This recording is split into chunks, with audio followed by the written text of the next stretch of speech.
Hello, this is Daryl Murrow, and welcome to Smooth Jazz Saxophone Lessons. Today's lesson is going to be a simple one, but one that most of you might love. If you haven't already done so, please hit the like button, please share this video, and please hit the notification bell so you know when my next videos are popping up. Here's the riff.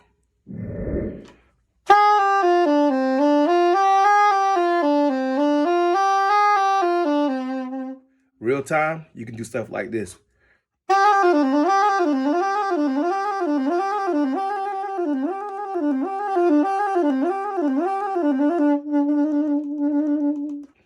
So what's going on with that? Let's break it down. B flat can be done many different ways. You can do B flat with this right here, where you take B and you can take one finger and hold this little key. I think they call this the biz key. You can hold this and now you have B flat. You can also use A and use this bottom side key right here and get B flat. You could also get B flat like this. But I've found one of the easier ways to do it is to keep this finger here, especially when you're in the key of concert B flat, which is G. So you can be playing simple things.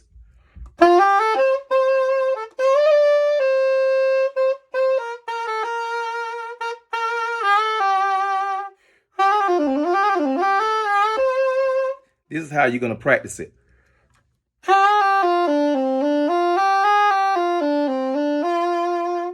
You want to get every note even and clean and work on your speed with it.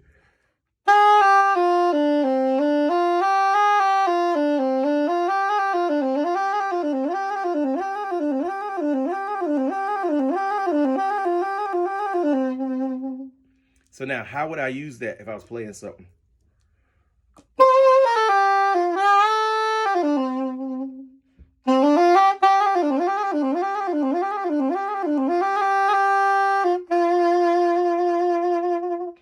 You could do it something like that. So again, B flat to A to G, then you go to E to D, then you walk it up. So it's da da da da, B flat A G E D E G A, B flat, and you just repeat it. But what I did in that example, I started on A. I was like,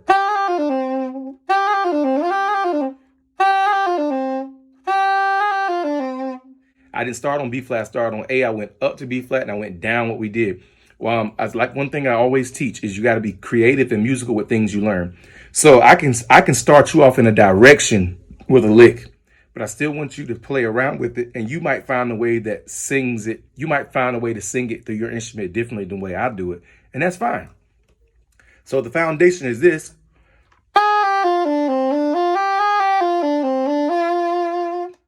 So that's the exercise, right? But then when you're playing in a real situation,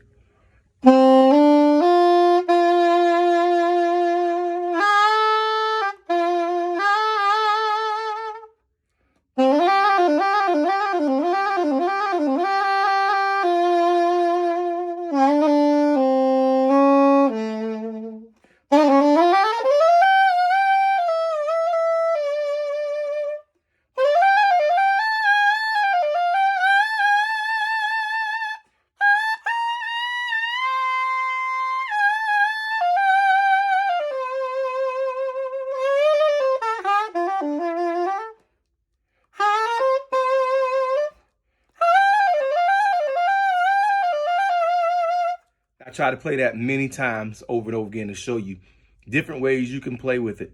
With gospel, I went to Amazing Grace, and you could throw that in there. Especially with things that are not on beat.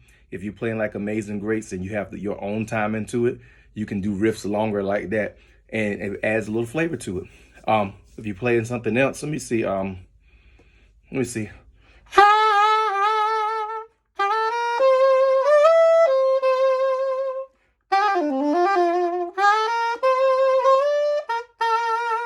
That was a little bit forced because I had to think about what I was doing. But you can throw it in stuff.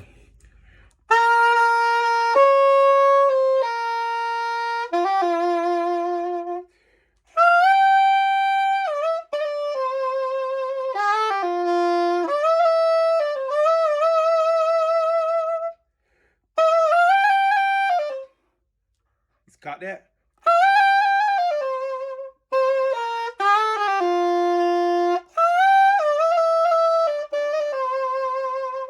I found a different way to throw it in there by just being creative with what I'm playing. So again, I want you to be able to take things you learn and speak it in the music like you would in a conversation.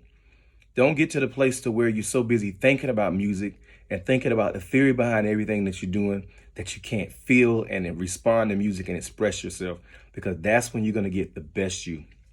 So that's it for me for today. Y'all have a good one.